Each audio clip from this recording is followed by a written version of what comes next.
Relatīvā elektronegativitāte ietekmē to, kurš atoms būs pozitīvs un kurš negatīvs. Un, protams, kad ir svarīgi to patrenēties ar dažādām molekulu formulām. Tūlīt arī to izdarīsim. Atceries to, ka reakcijā atomi ar lielāku elektronegativitāti pievelk elektronus no atomiem ar mazāku elektronegativitāti. Un, piemēram, šeit mums ir magnijs, kur sākumā ir 12 protoni un 12 elektroni. Reaģē ar skābekli, kur sākumā ir 8 protoni un 8 elektroni. Tā kā skābeklim ir lielāka elektronegativitāte, tad tas sev pievelk 2 elektronus no magnija. Un mums beigās magnijam ir 10 elektroni, un skābeklim arī 10 elektroni. Rezultātā magnijs iegūst pozitīvu lādiņu, tad +2, un skābeklis iegūst negatīvu lādiņu, -2. Kuram elementam ir negatīva oksidēšanās pakāpe? Tajā brīdī, kad mums ir 2 ķīmiskie elementi molekulā, tad vienmēr ir viegli saprast, kurš elements būs negatīvs. Salīdzinām fosforu un skābekli. Ja, tad atrodam tabulā, šeit ir fosfors, šeit skābeklis. Mēs redzam to, ka mums skābeklim ir lielāka elektronegativitāte, tad tādēļ mums te ir -2 un fosforam būs +3. Nātrija chlorīds. Tad mums nātrijs ir šeit, chlors ir šeit. Noteikti, ka chloram ir mīnus, tad -1 un nātrijam ir +1. SO3. Atkal mēs redzam, ka O mums ir šeit, S ir zemāk. Tas nozīmē, ka skābeklim ir lielāka elektronegativitāte. Tādēļ ir -2 un sēram ir +6. NO2. Slāpeklis un skābeklis. Tad atrodam, slāpeklis ir šeit, skābeklis tepat blakus. Ja, bet skābeklim lielāka elektronegativitāte. Tādēļ -2 un +4. Kālija sulfīds. Kālijs un sērs. Tad kālijam ir +1 un sēram -2. Un NH3. Tad mums ir slāpeklis un ūdeņradis. Atrodam tos. Mums ir ūdeņradis un slāpeklis. Slāpeklim ir 3,04, ūdeņradim ir 2,2.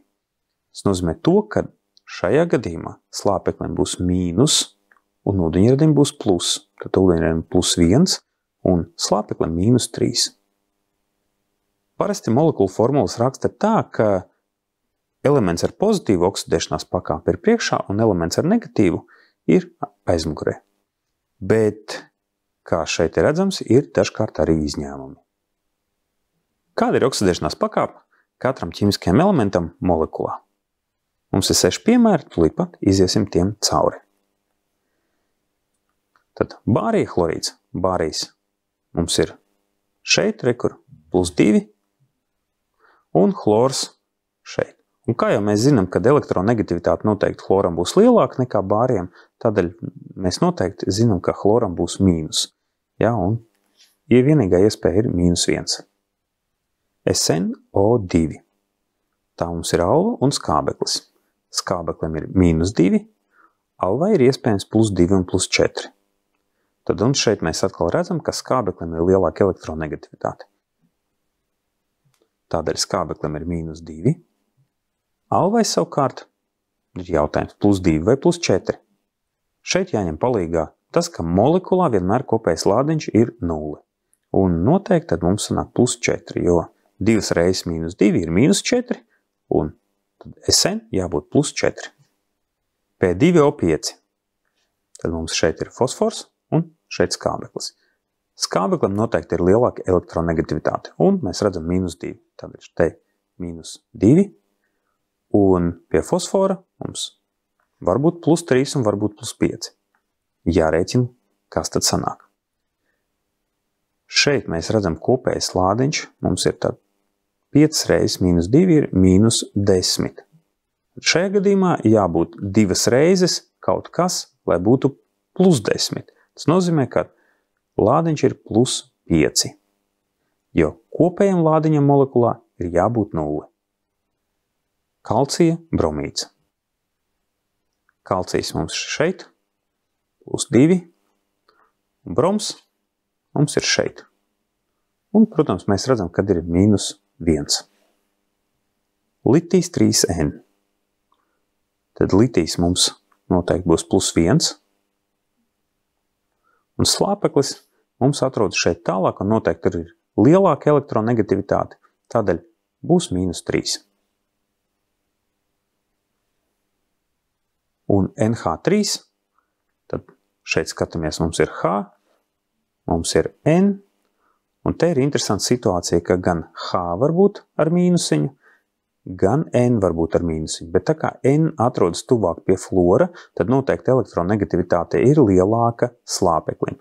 Tādēļ mums sanāk -3 un +1.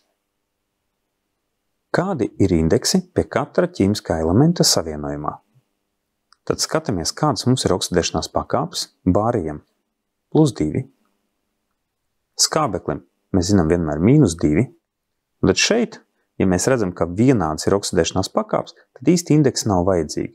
Tad mēs nerakstīsim šeit 1 un 1, bet pierakstīsim vienkārši bārija oksīds.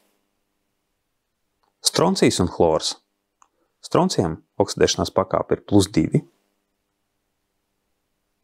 Un chlors mums atrodas daudz tuvāk pie fluora, un noteikti elektronegativitāte ir lielāka nekā stroncijam.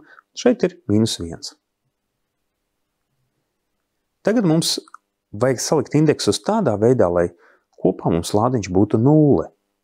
Ja stroncijam ir lielāks, ja tad lādiņš, tad chloram ir 2 reizes mazāks, tad tādēļ pie chlora ir jāpieliek 2. Mums sanāk molekulu formula SrCl2. Sudrabs un skābeklis. Sudrabam ir +1, tad rakstam +1, un skābeklim mums ir -2.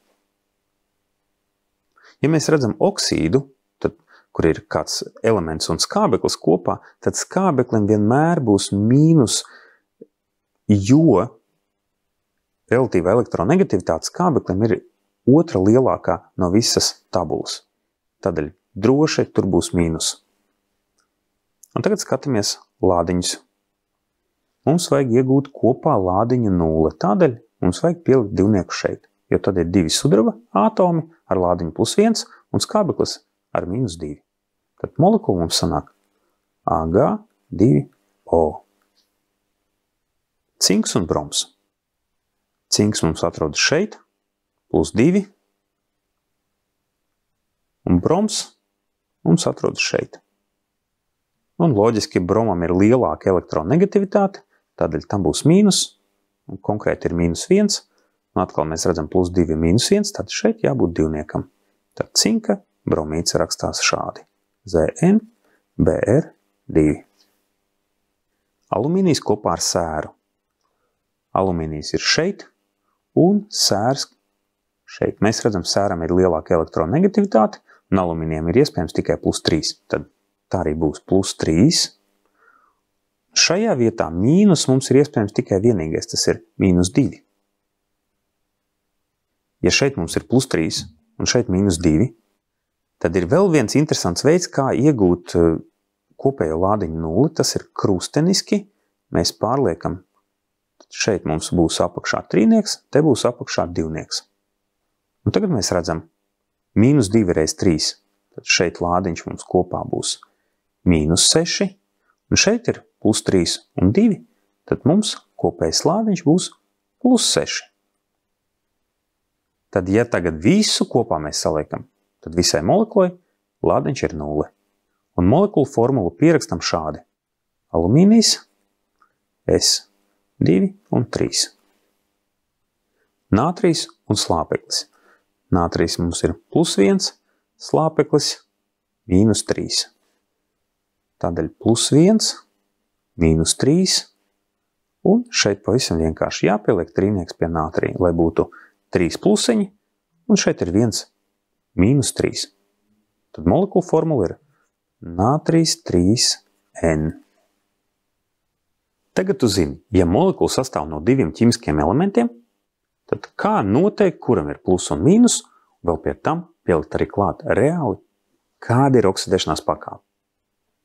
Gatavs! Molekulu formula ir uzrakstīta.